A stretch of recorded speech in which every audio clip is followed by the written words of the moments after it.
And Trump touts racism. So neither side is for you, black people, okay? Neither side. Both sides get off on being over or dominant over you. Okay, the Democrats just keep theirs on the low, while the Republicans tell you up front, hey, we don't like it. You know, you all need to go back where you came from. Well, good evening, everyone. Thank you again so much for tuning in. This is the Realdealfam Network. I am Andre, and this is the gorgeous wife, Essie. How you doing?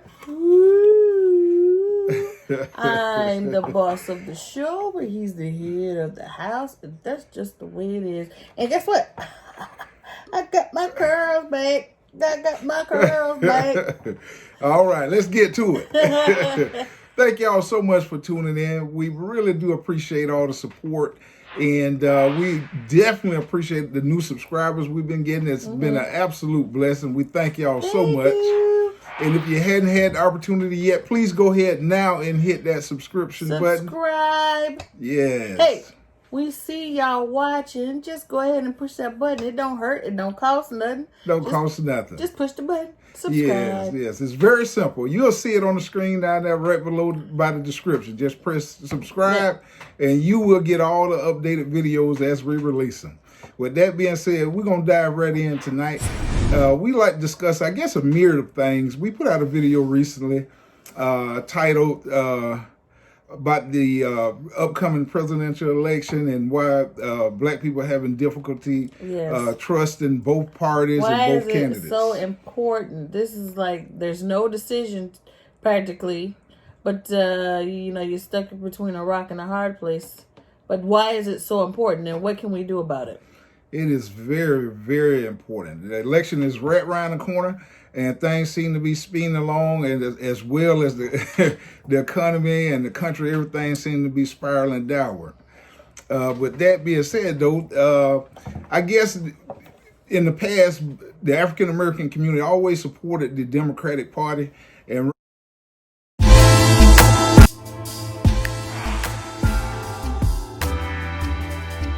Civil War, what you haven't learned in school, and what they didn't want to teach you. In 1861, the South owned all of the wealth, that with cash crops and slaves. That encompassed most of the wealth for the country. The North and the South broke up because they needed to decide what to do with all the slaves. The North needed labor to develop the country and expand for Western expansion.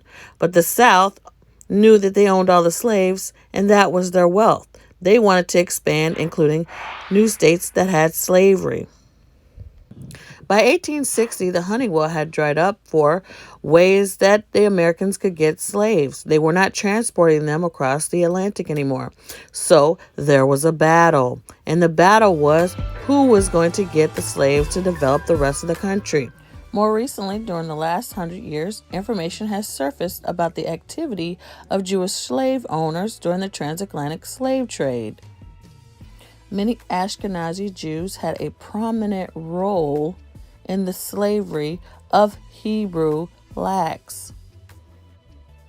In the book, The Secret Relationship Between Blacks and Jews, we find that Ashkenazi Jews had a prominent role in the slave trade. Because the Portuguese had all the ships, they were the middlemen that transported Africans to the New World. Keeping their traditions, but doing so secretly.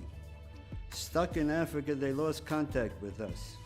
Even today, the Lemba are carefully guarding their secrets, some of which could enlighten the rest of Judaism.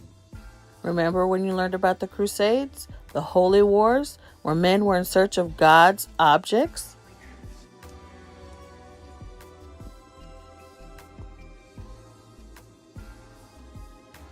More beautiful than I ever imagined. Certainly is the cup of the King of Kings.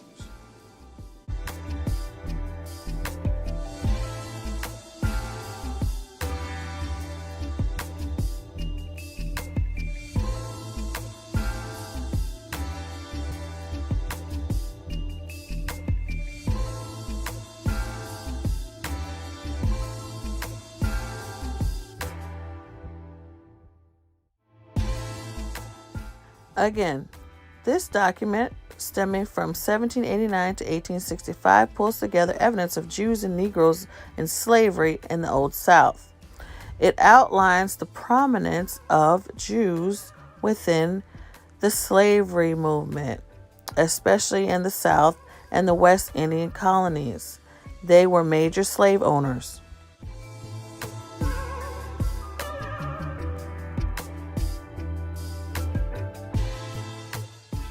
Jewish activity in the slave trade can be likened to that of their ownership of more than 90% of the media company today.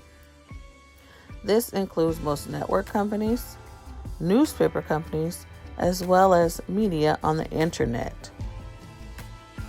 It also includes most record companies.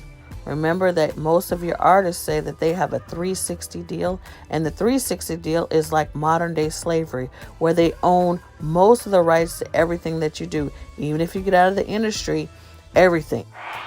And therefore, that was the battle. The battle was over the labor. Who's going to develop the country? African Americans were the labor. The North wanted to capitalize on the labor, and the South wanted to control the labor. Did you know that Confederate soldiers took their slaves into battle with them, and they were additional forces? Therefore, Lincoln had to make a decision. He was losing the battle. He needed additional soldiers, and he needed to be able to keep the Union together. So, Lincoln needed the slave labor to develop the rest of the country. He also needed slave labor to develop all of the territories around the United States. Negotiations had stalled. The Confederacy had pulled out of the Union, taking with it slaves and wealth, the labor. He needed them to develop the country. Okay, so Lincoln did not free the slaves. He only punished the Confederacy by taking away their wealth and using the labor. Lincoln was losing the wealth of the South and the Union power. He needed soldiers and leverage to punish the South.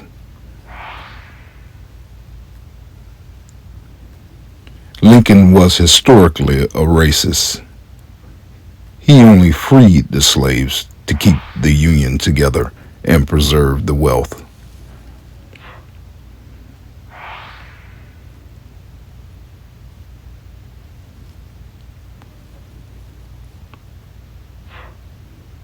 And like most infrastructure undertakings, Negroes were brought in to finish the Panama Canal and use prisoners and freed slaves to work the transcontinental railroads, not just the Chinese. We are the basis and foundation of every industry in this country.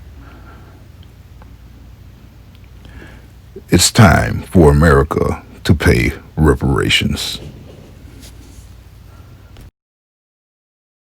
Right now, the candidate they have is Joe Biden. And there's a lot of questions going in. If you have an opportunity to go back and watch our previous video, it'll give you a pretty good insight of his past and some of the policies he supported. Right, so Biden was part of the Dixie South Democrats, the segregational Democrats, and a lot of his policies that he put forth, represent that, and he's still representing that to this day. The 94 crime bill that was introduced by Joe Biden and Clinton, it had a devastating effect on the African American community. It was like a whole plot that funneled African Americans from the welfare system. If you can't make ends meet, you're gonna go out there and get some money. And so, a lot of African American men got put in jail purposefully because the government had set up where they ran drugs through the neighborhood trying to catch the cartel. And in the meantime, they increased the criminal laws, and jail time for the same people who they were setting up. And henceforth, you had the 10-20 life laws for prison and the 3 strikes you're out rule. And, these things help funnel prison and labor. And if it didn't, and I'm pretty sure somebody in your family or friends or somebody was impacted by that crime bill. If you go back, I think Joe Biden actually proposed that in the Senate around November of the previous year in 1993. And if you hear some of the language and some of the descriptive terms, like he was using, like beyond the pale, he didn't really care whether or not society created these individuals. Right. It was a setup. They set the system up so that they knew what was going to happen. It would fund labor. They needed labor to make the economy go. Things had to be cheap. And so it was a whole system, including your beloved Clintons. And so everybody was like, Clinton's your first black president. That's our first black president. No. Okay, no. It was a setup. Babylon was called Babylon, confusion. That's that melting pot. All these people are here. You can be anywhere you want to be. You can worship any way you want to. America is that. It's America. Now let's talk about the other thing. They say the welfare reform bill increased poverty. Then why do we have the largest drop in African American poverty in history when I was president? We left them with enough money to take care of all the poor people who couldn't go to work on welfare. We left them with the money they had before the welfare rolls went down 60%. The Republicans took it away, and they're blaming me.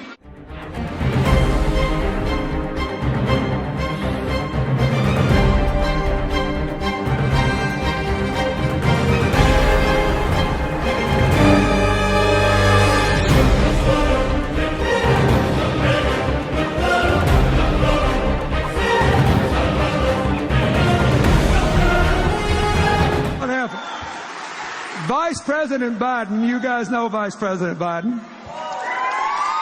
whose family comes from Scranton. He was the chairman of the committee that had jurisdiction over this crime bill. We must take back the streets. It doesn't matter whether or not they were deprived as a youth. It doesn't matter or not whether or not they had no background that enabled them to become socialized into the fabric of society. It doesn't matter whether or not they're the victims of society.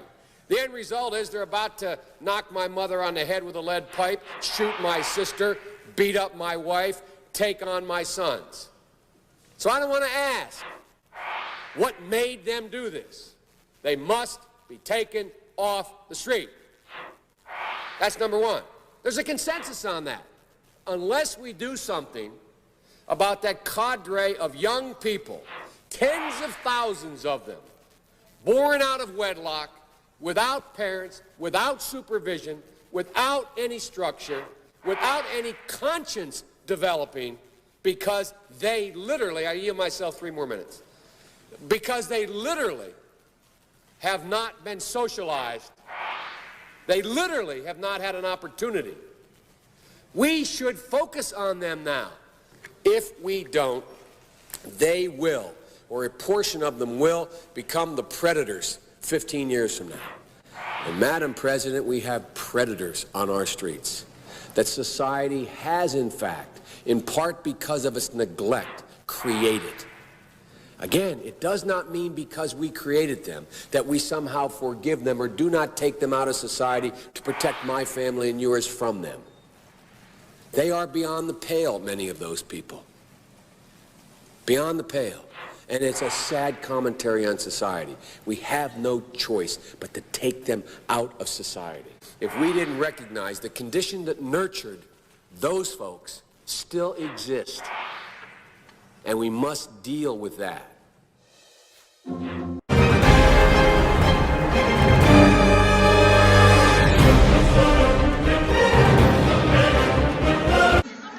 We did all of that. And Biden said, you can't pass this bill, the Republicans will kill it if you don't put more sentencing in.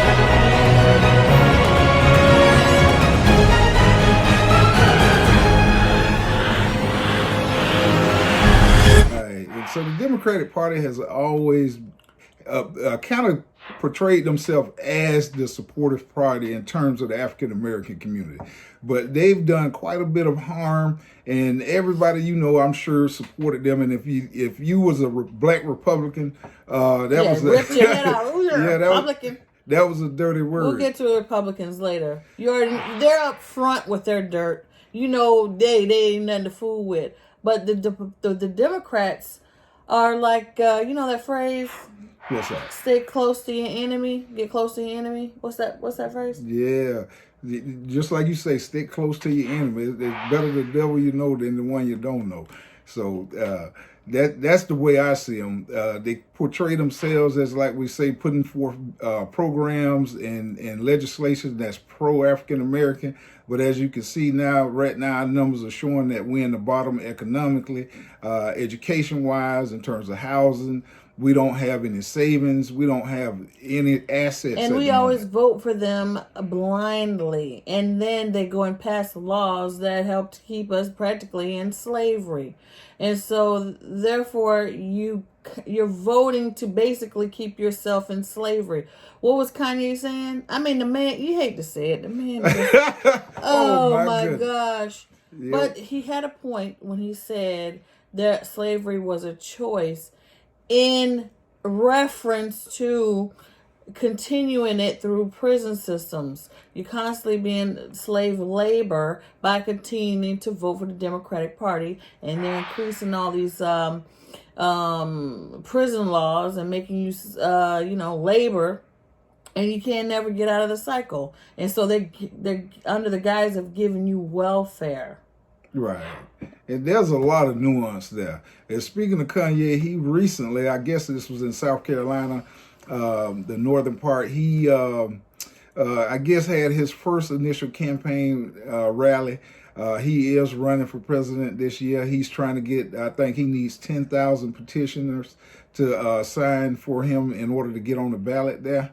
But it was speaking of the S show. Yeah, it was an absolute disaster, to say the least. And you can look at it two ways. You can look at it as Kanye is trying to get out there and be proactive and get into something, or you can look at it as terms of somebody may have put him up to it. The African American vote is already split. Most of the seniors and the older people who remember the Clinton years and Biden and Obama, they support Joe Biden blindly, regardless of whatever his policies were in the past. The younger generation tend not to support him. And so that's right, because the younger generation has suffered through these crime bills. The older population got to, see wealth and retirement savings and stuff. So that's it. That put everybody at a conundrum. You got Joe Biden on the Democratic side, who's a weak candidate, and then you got the current incumbent President Trump, who's absolutely, his poll numbers, everything, he is doing a disastrous job. And Trump touts racism. So neither side is for you, black people, okay? Neither side. Both sides get off on being over or dominant over you, okay? The Democrats just keep theirs on the low, while the Republicans tell you up front, hey, we don't like it. You all need to go back where you came from. Well, you can't really go back where you came from, because if you tried to do it in masses, like Marcus Garvey, then they stop that. So they don't really want you to go anywhere. They want you to stay and continue to be the labor force, the slave labor, to keep the economy going, just like in Egypt. Yeah, that is exactly right. So we're in a tough position right now as African Americans. We don't have a candidate. We don't have anybody representing our interests. So therefore, I think it's incumbent upon us to push and find a candidate and get our issues out in front of them. And the first thing we need to do is find a candidate who's going to support, go through, and pay reparation to American descendants of slaves.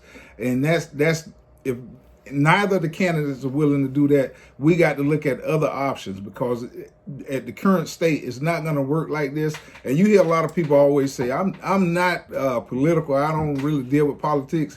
If you're a citizen and you live in this country, you have to deal with politics. You have to deal with the issues, whether you vote or don't vote. Right, because they affect your life. Exactly. It doesn't matter if you vote. The 10-20 life rule went for anybody, your kids, anybody. If they got caught up in the system, whether you voted for it or not. That's right. You live in a country of laws and regulations. So if a law is passed based on a particular politician or a party, that law is going to impact your life one way or another. So you can't say I'm not political. So you need to get educated. You need to get politically affected. That's it. Not look at things in an emotional standpoint, but look at things in terms of what can we do tangibly to move our people forward in this particular system. Mm-hmm. So on the other end, you have Trump, who's, flatulent in the poll numbers, to say the least. And so his party is splitting. Okay, yes. And so you're getting the Republican Party, and then it's splitting into what's called the Lincoln Project. The Lincoln Project, or the Lincoln Republic. So we have to analyze what happened in history. Why are they calling themselves the Lincoln Project? Because what did Lincoln do? 1865. What did he do? He emancipated the slaves. Right. Why did he do that? For his own personal benefit, to save his political self. To save the Union, to save the country. He had to free they say free the slaves, but we'll get to that in a second. So he needed soldiers, and he needed to punish the Confederacy. So he did two of those things at once. You mean he didn't do it out the goodness of his heart? The goodness of his heart went out the door a long time ago. Okay. We told you. Now we got that out the way. The Republicans and the Democrats have always been not for black folks. Okay, just to let you know, this is you're living in Babylon. It's not your system. Right, and this is not a racial issue. It's a reality issue.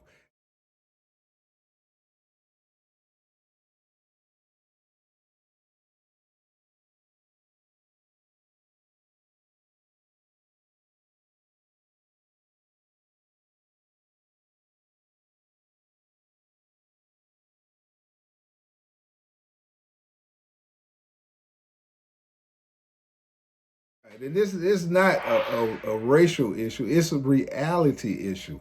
It deals, this the way the country is set up, and that's the way the political system is set up. It deals in terms of race. So you can't say, oh, they talking in terms of black and white. That's the way the system is set up. Yeah, we told you who you are. So if you haven't seen our past videos, you need to go take a look. It parallels your time in Egypt, okay? Yes. So neither side is for you. So you have to look to the Almighty to get up out of here. You can't be dependent on Joe Biden, and you can't be dependent on Trump.